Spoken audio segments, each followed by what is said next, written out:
Picture a cobblestone street in Rome. The sun is just starting to set. There's this faint smell of fresh espresso in the air, and you are just completely soaking in the magic of the moment. Oh, that sounds perfect. Right. But then, suddenly, the peace is totally shattered by a fellow tourist making an absolute scene at a nearby cafe. That's the worst. You cringe, and you think to yourself, I would never do that. But here is the terrifying truth. According to some new data, there's a 50% chance that you have actually been that exact embarrassment to someone else. It's the ultimate fear for anyone who loves to travel. That sudden, horrifying realization that you might be the punchline to a local's travel horror story. Yeah. We're pulling from a really fascinating survey by Radical Storage today, and it shows that this isn't just some irrational late-night anxiety. The numbers in the survey are honestly staggering. Get this, 62% of Americans surveyed have been actively embarrassed by the behavior of someone they were traveling with. That is tough. It is. But the statistic that really kept me up last night, a full 50% admit they have been embarrassed by their own behavior while abroad.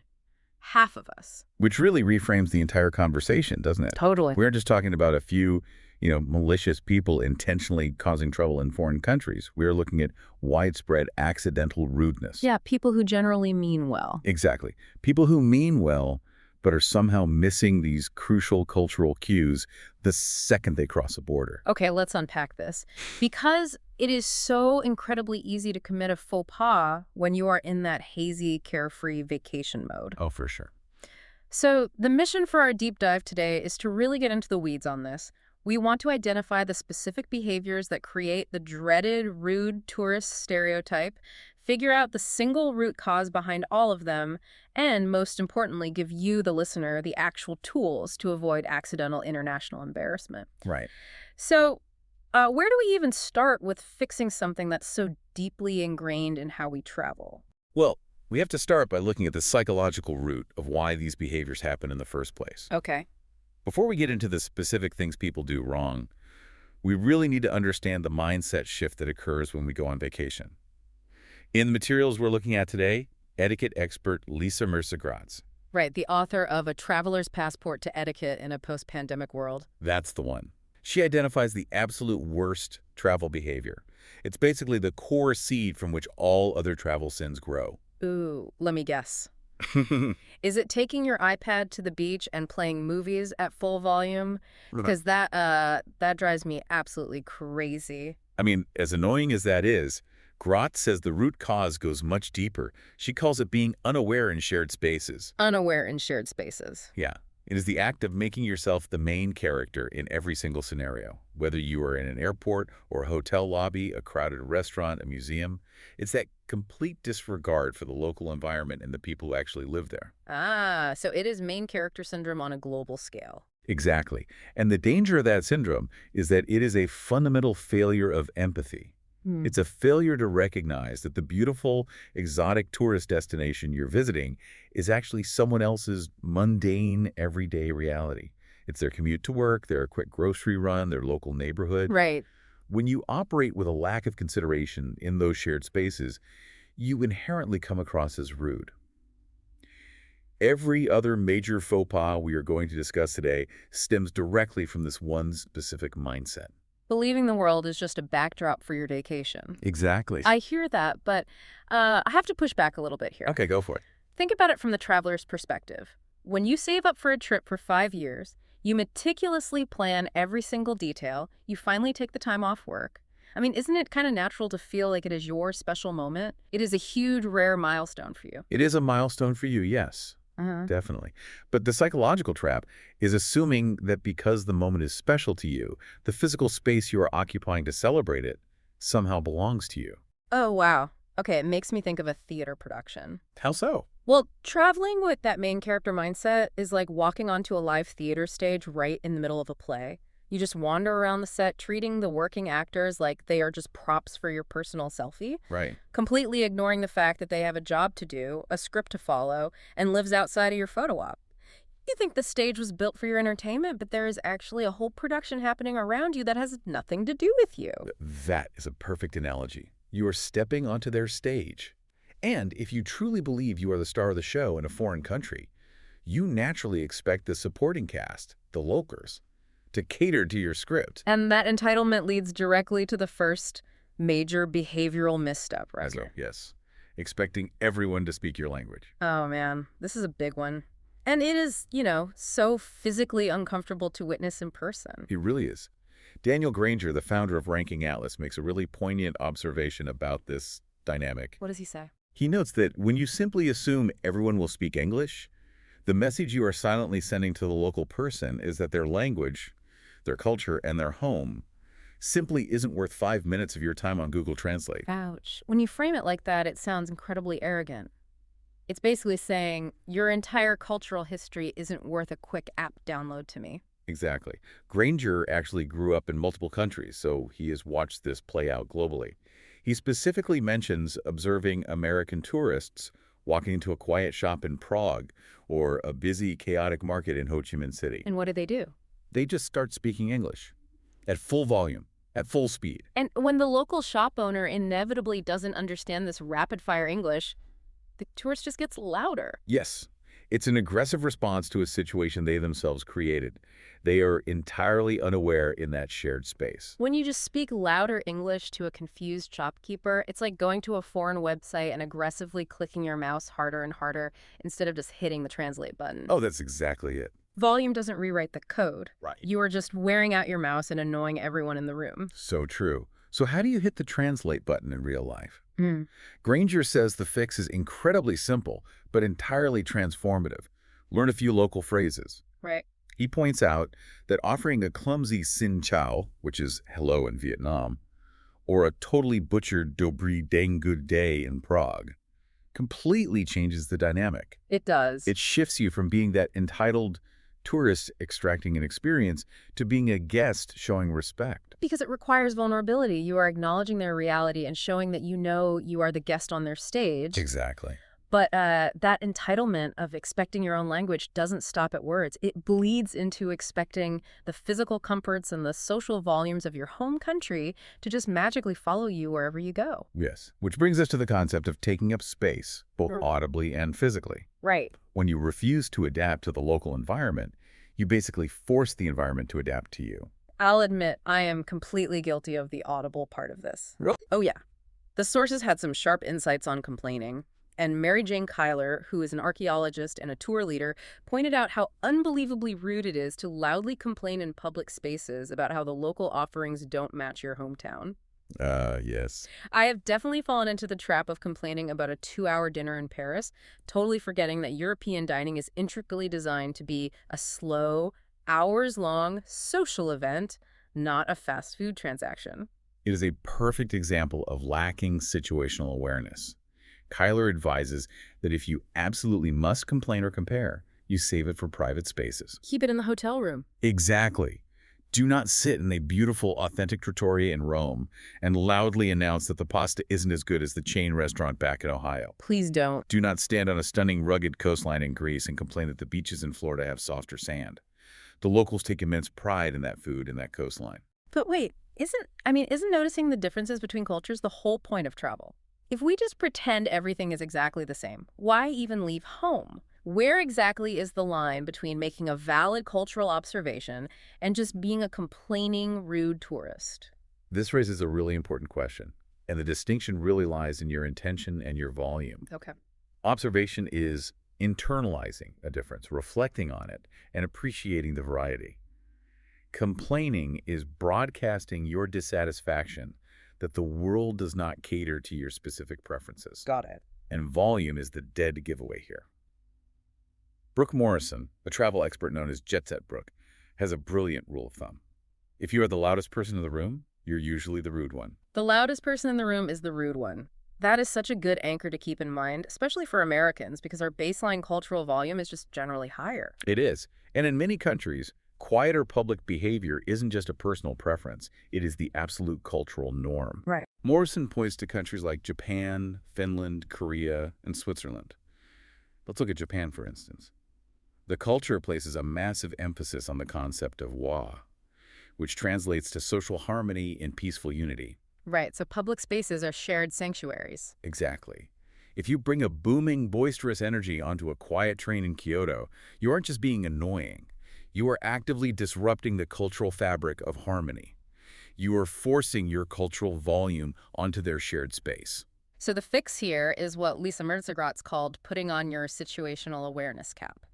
Morrison says the formula is dial it down, observe first, then match the room. Yes. You walk in, you pause for a second, you read the vibe, and you calibrate yourself to fit into their puzzle rather than forcing them to fit around you. You don't have to erase your personality, but you do have to modulate it out of respect for the shared space. But taking up acoustic space is almost quaint now, right?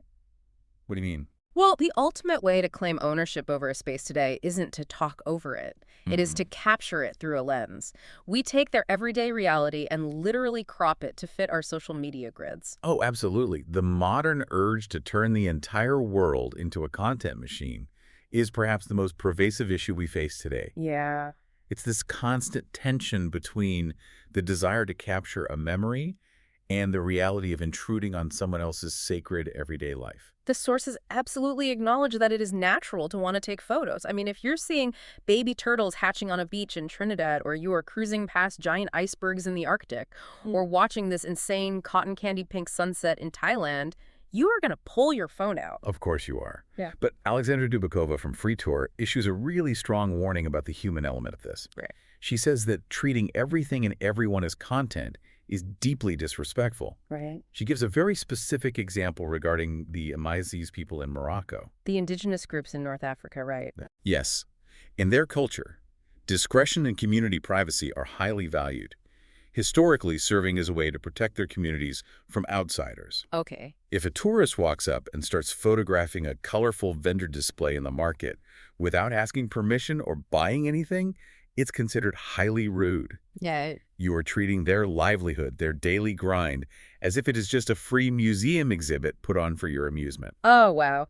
Amanda Percy, the founder of the Getaway Cathically, echoes this perfectly. She says it is a major red flag when a traveler moves through a place as if it exists solely for them. Totally. It feels like we sometimes travel just to gather evidence that we were there rather than actually being there. What's fascinating here is how the smartphone lens actively facilitates this main character syndrome. How so? Well, the camera creates a literal physical barrier between the tourist and the environment. When you view a community purely through a screen, it artificially separates you from the reality of the people living there. Oh, that makes sense. It numbs your empathy. It makes it dangerously easy to forget that you aren't on a movie set.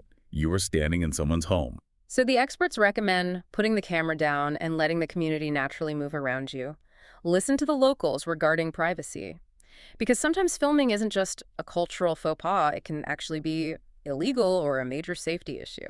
Definitely. And you know, if failing to respect a culture's privacy through a camera lens is the great modern faux pas, then disrespecting them physically through our clothing and our actions at sacred sites is the ancient one. Oh, definitely. Visual disrespect speaks volumes before we even open our mouths. Both Grotts and Morrison point out that wearing clothes that are in direct opposition to local norms is a massive broadcasting of disrespect. The classic example is the Vatican in Italy. Oh, yes. There are very clear, well-documented expectations there regarding covering your shoulders and knees. Showing up in a tank top and shorts isn't just a fashion mistake. It tells everyone around you that your personal comfort is more important than the sanctity of their religious space. And it goes beyond just what we wear. It's also how we interact with the physical environment itself. Let's revisit that radical storage report from the beginning. Okay. It found that a third of Americans admit they have posed inappropriately with a statue while traveling. A third. That means 1 in 3 people listening to this right now might have a highly regrettable photo with a monument somewhere on their camera roll. Yep.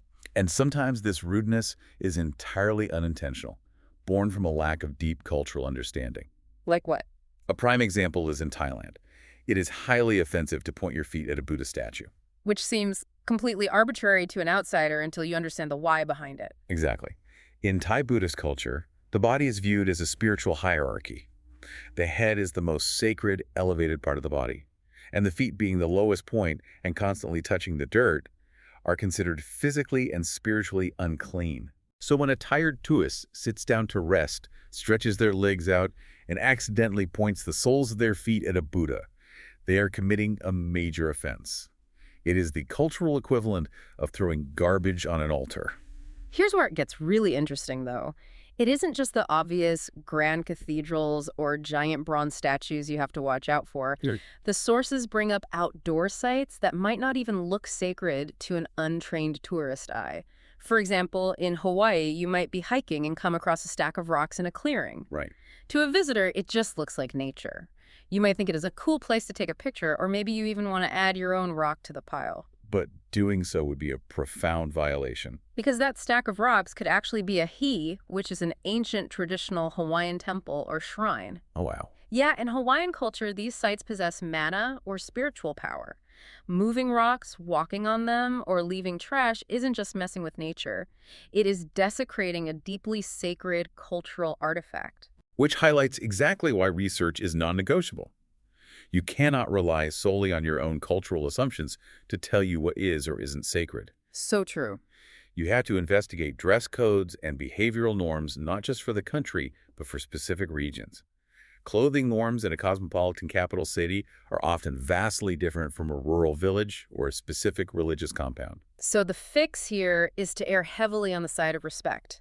If you aren't sure, overdress rather than underdress. Yes. Pay attention to the subtle signage of the people around you. If the locals are taking off their shoes, take off your shoes.